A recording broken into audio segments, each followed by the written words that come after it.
in your youth, like, oh, I'm just gonna steal from my neighbor and then go to jail for that.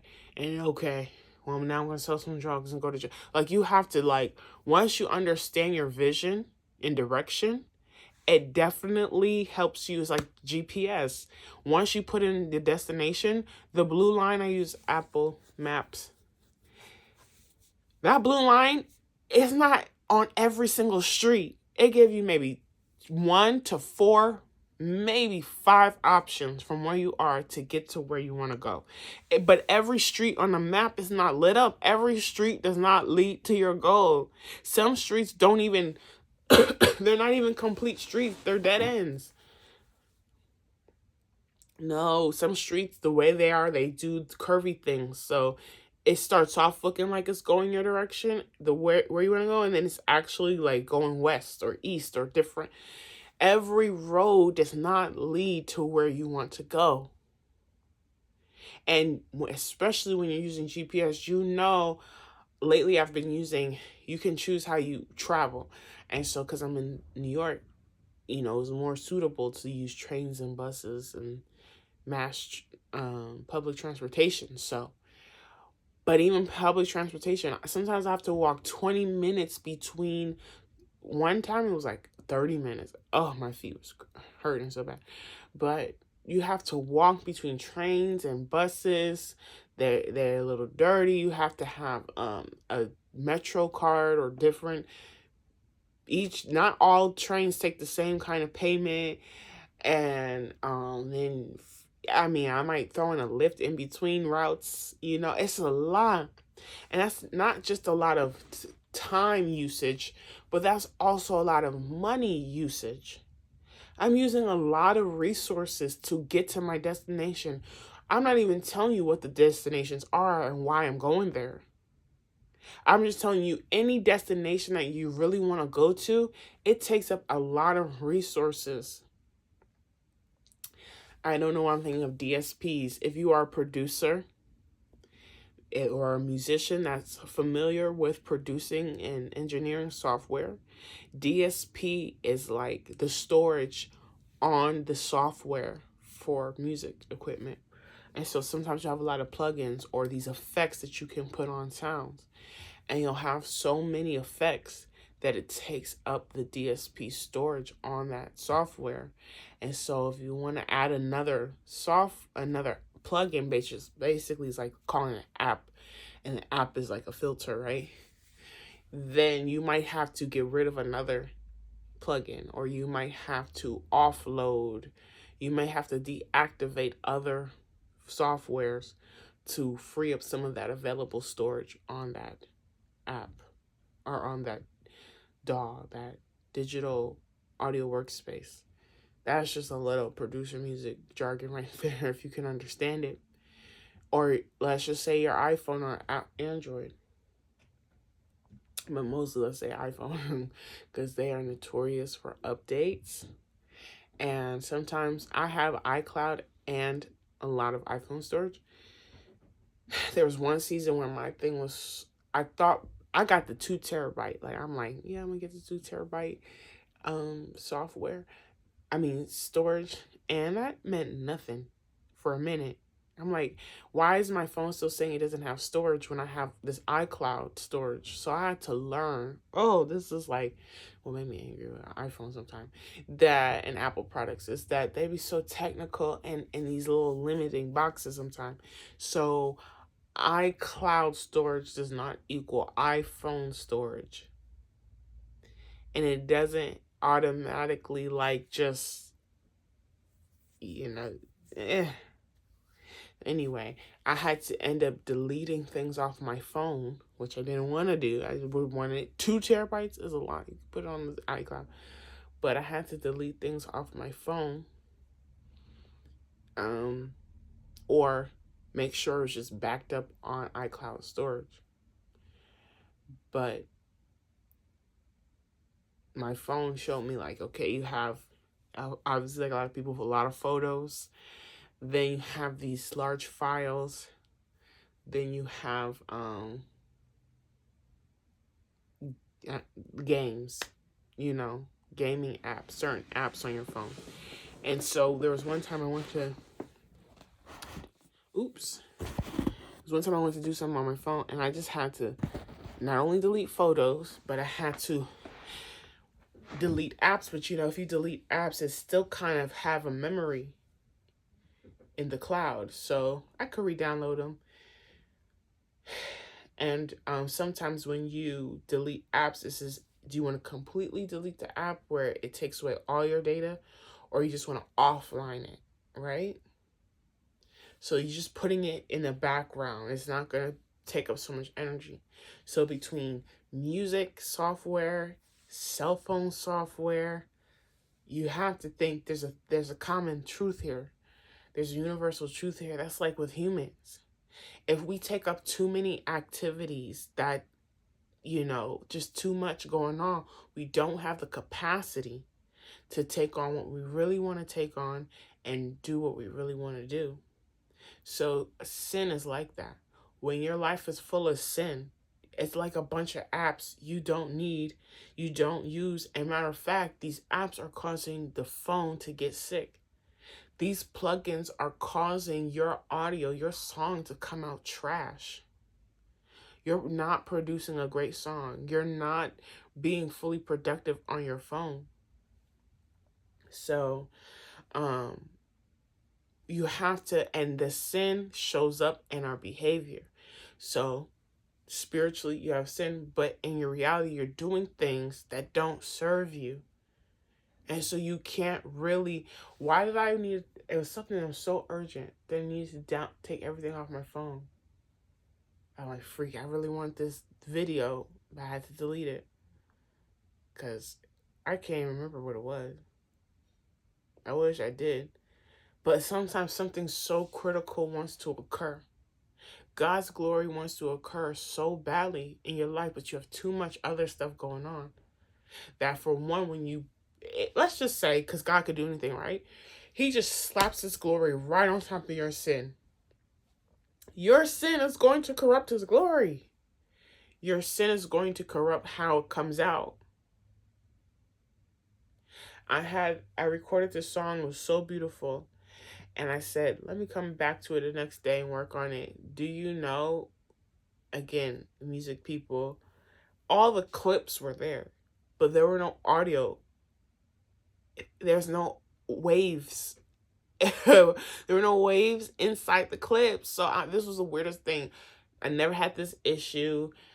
And I was just like, God, this is so unusual. I know it's still on this computer somewhere because I tried to locate them and I couldn't find them. You're not going to get me, devil. You're not going to get me. So I'm going to let it go. But this is weird. I got the session file. I opened it. All the clips as in the right timing. But where is the actual audio? And it was all vocals. So,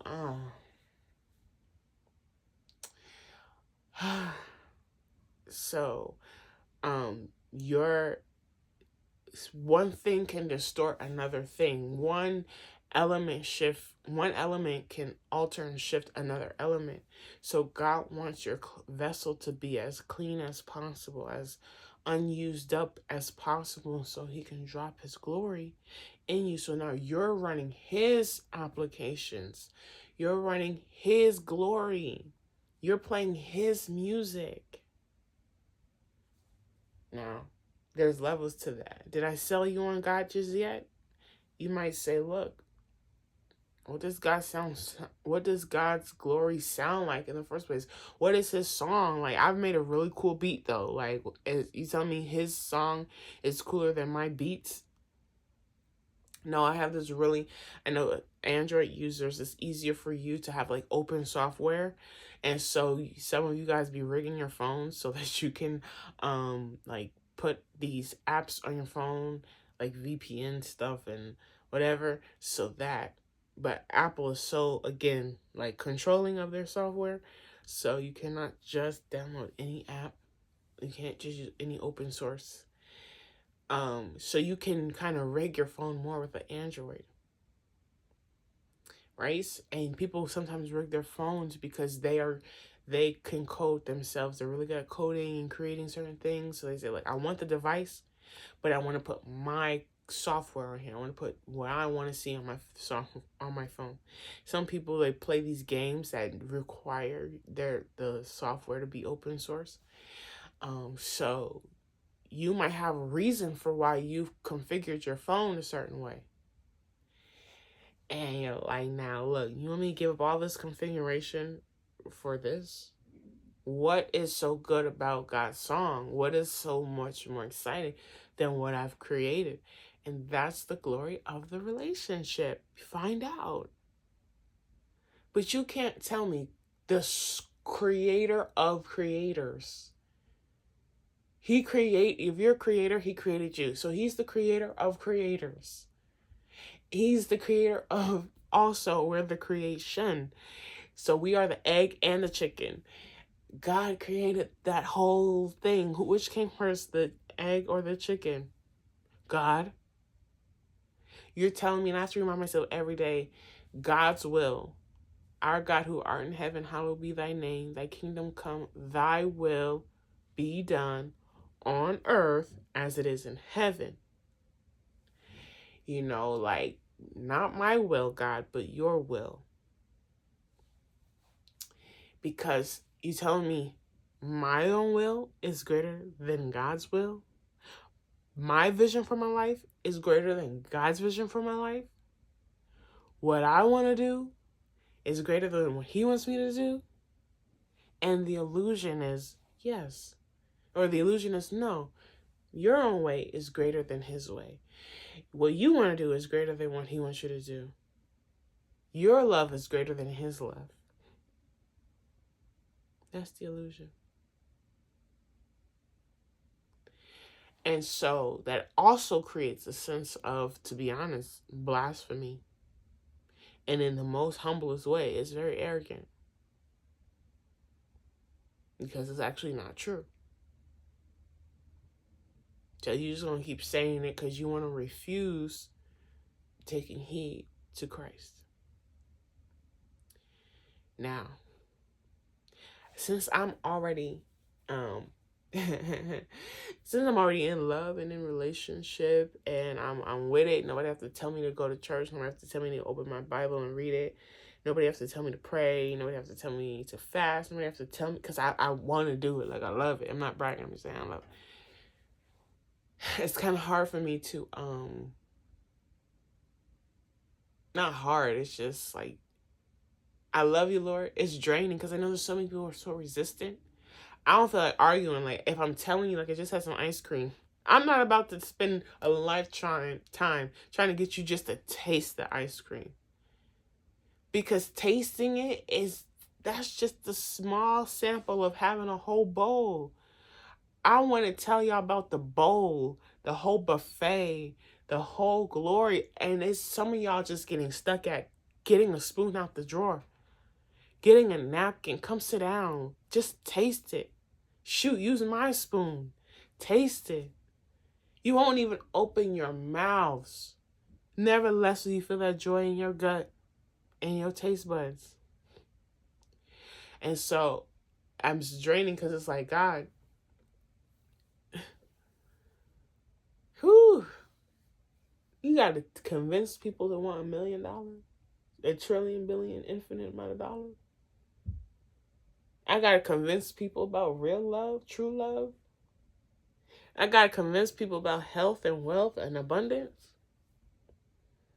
I'm already asleep. I gotta convince people to go to the gym. Nevertheless, look what happens when you are in the gym and get the 6-pack. I'm just trying to get you to wake up and, girl, bye. I'll be at the gym. And maybe if I get my 6-pack, that's your wake-up call to come to the gym.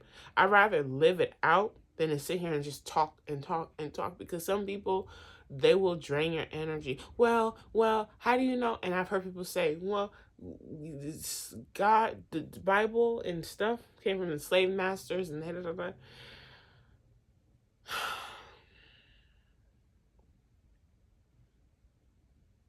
Well, if you're a real Christian, you don't really have to pray. You don't really have to read your Bible. You don't really have to do nothing. And you're just trying to control people.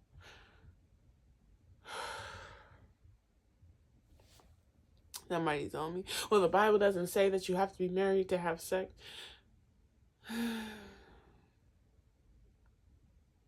Well, see, nowadays, we could do that and this and do whatever we want to do and still be Christians.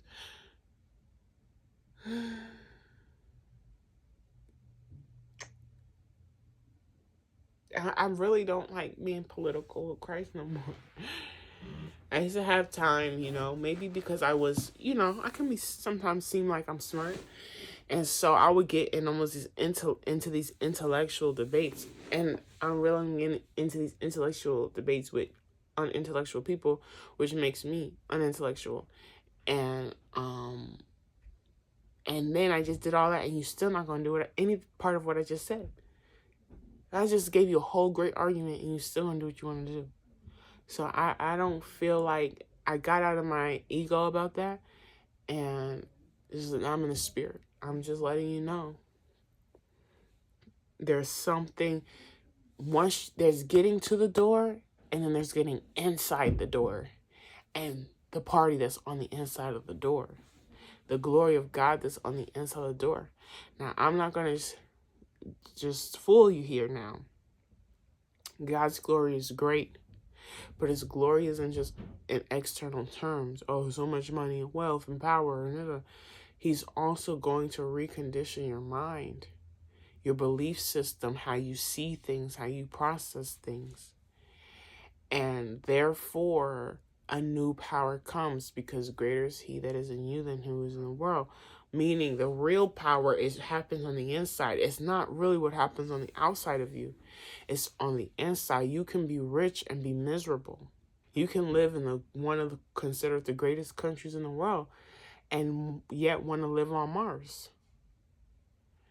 You can be facing battles. On the flip side, you could be facing battles and still have this joy inside of you. You could be facing affliction and still have this praise inside of you. Wait a second. You feel good when bad things are happening, and you feel bad when good things are happening on the outside? What is that all about? It's because it's realizing the real power is in you. Someone said this. I don't know if this is biblical, but someone said this about Christians. The world is happy when their world is peaceful. People are peaceful, or people are happy and joyful when their world is peaceful. Christians, they're joyful even when the world is at war. There's conflict everywhere. This is not about your world being necessarily perfect, although God is so good. He loves to harmonize things. But it's more about knowing that this is an internal situation. Your faith, your joy, your happiness, your contentment, and then by your inside radiating all this joy. Well, I just told you the scientific situation that happens. Whatever happens in this big old tool sends out a signal.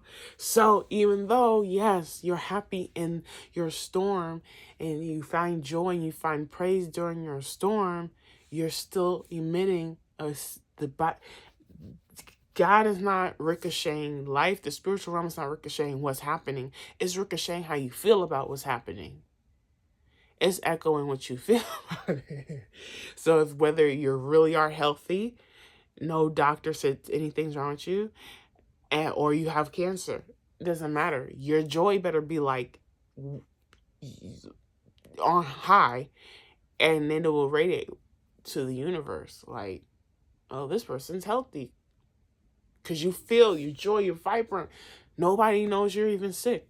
Because you're radiating that signal that you're not sick. Sickness means death and separation, and things are not good. You don't have that feeling on the inside. So even when the enemy tries to throw a little dagger, I'm going to just throw this unexpected situation. Your praise says the devil will not win. Your praise says that this little trickery, it ain't tricking me. Your praise is saying that The enemy can't fool me. He can lie, but I cannot be deceived. He can take a few dollars out my pocket, but I'm still rich. He can, I have a hater there because they got, now their inside got consumed up by the enemy. So I got a hater here and a hater there, but I'm still loved. And by saying you're still loved for the 1 or 2 people who left you, you've sent up a signal of love. You've got back 500 people, 100 more people that love you than those who didn't and left you. You got back more money, double for your trouble, recompense. You got more than what was taken from you when you kept that joy even when something was taken from you. And because it really was taken from you, but you really did also get more than what was taken, it kind of means like, then really nothing was taken from you. Like, you took one thing, I got 5 things back, which includes the one thing you took. Nothing then was really taken. All there was a brief gap, a brief distraction, a brief attempt by the devil to get me down. Because as soon as the one was taken, oh, something was taken, it's so horrible. And we have a moment where humans cry, we grieve, we get fearful, but snap out as soon as possible. Because you keep downloading, you keep sending or uploading all this information to the spiritual realm. Then you're going to get that reality back. Wait a second. But I already have that reality. So if I get it back, what does that mean? You're going to get even more more loss. You're going to get even more sickness. You have even more problems. You're only multiplying. Whatever you choose to multiply by simply starting off with how you feel. And that's the direction you send to heaven. Now let's talk about, and then, okay, send it to heaven and it comes back now. But then you can do things too.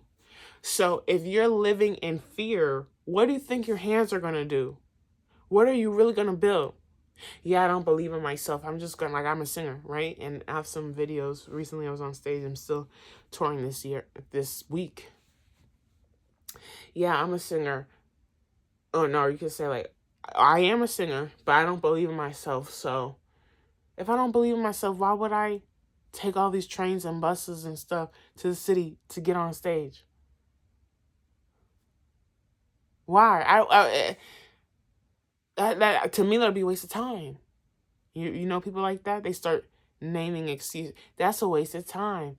I'm tired. I want to do something else. I'm focused on something else. So you too start telling yourself lies and you start distracting yourself. When your hands could have been like, okay, this is what I do. Now, since your mind is on it, you start looking like me. You know, I'm from New York. I did not travel to the city a lot. So I'm still like learning the train and bus systems and the street signs. So Harlem is a part of New York City, which I had to, it's a cool little realization when you realize Harlem is not another city. It is New York City. It's just, what is it? Is it Upper East Side or West Side? It's just the upper side of Manhattan. And New York City, Times Square is like the lower end. Broadway, I guess it's like, what would be called Lower Manhattan? Anyway, I wanted to go to Broadway, but I missed that train exit. And I ended up on 116th Street. Again, resources, I couldn't waste it just because I got distracted. I was on a train and this guy was doing something and I was looking at him and I wasn't looking at my maps. And so I just like, oh snap. Now I'm going to have to pay double the fare to take this train back down to the exit I need to go. Or I'll just walk. I said, since the train is straight, that means it's literally where I have to go straight down this sidewalk. It's just underneath. Trains are underneath. This is a subway. So I'm just on top. I just walk back. Train would take me 3 minutes, maybe 4 or 5. Walking, 1 hour and 7 minutes, according to Apple Maps.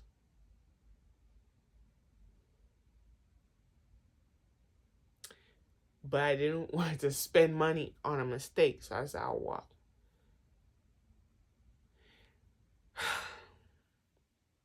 There's so much right there. One, even though Harlem and Broadway are in the same city, an hour walk. Let me tell you, during an hour walk, I peed on myself. Luckily, I ended up in the bathroom that had hand dryers, because that would have been another situation. It's February right now. So February, wet, soaked up, peed on myself because I couldn't. I'm walking. I can't just. I try to find a bathroom. Everyone was like, no public bathroom, no bathroom.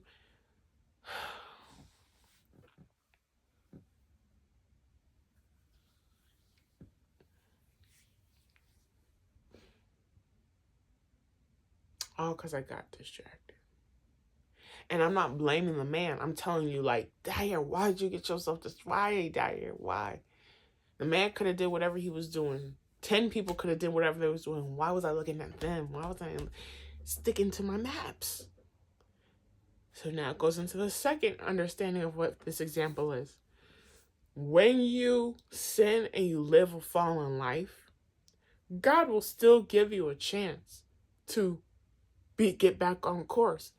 But dang it, if it's not a little bit more road now, because you starting from a negative, or you're starting from a debt, you're starting from a zero place, you're starting from, let's just keep it real. Like imagine you were like, just be real, you did drugs, hard drugs for 20 years. You had children, you had a family, you lost that. God can still change you and heal you, but now you still, even as you're healed and restored by Christ, you still have these broken relationships to heal. That's just one example. You still have this record, this jail record. God can, look, once you get in God, that jail record is not going to stop you from where God's glory is. But dang it, like, you look what you done racked up in your life because of how long you were astray, how long you've been distracted, and again, that's time wasted and lost. God can do miraculous things. By the time when you get back to Him, He's like, okay, you ready? You done with that? You done? You good? All right, let's go. And He'll get you back on track. He can actually do way more in the short amount of time you've been back with Him than all the time you lost. But once you see how good it is, it'd be like, yo, why didn't I start this sooner? So I'm glad I'm a young person, 27, 28 in May, that I'd be like, dang, if I knew what I knew now, I would have, but I'm back now. I still have time. I'm still young. I could still literally physically be active in my blessings. I'm still cute. I still have time to repair things, and it's not that much damage. But thank God. And I want to tell the children, like, who? And one reason why I lost God in the beginning is because, and I didn't lose, well, He did not lose me, but I lost Him. And I strayed away is because what I know now is relationship. Like, when you are dating somebody, you're in a real relationship, yes, you want to keep having conversations. You want to keep understanding who you're in relationship with. You want to keep finding new ways to keep your relationship spicy. You want to keep falling in love with the same person. But at the same time, if you got to pass some gas, pass some gas. If you are unhappy or confused You know, you're unsure about things, talk to God. Be real. God, look, I'm trusting you right now, but this area, this part is looking real shady, looking real scary, looking real shaky. Lord, I need a few dollars, help me out. Lord, I need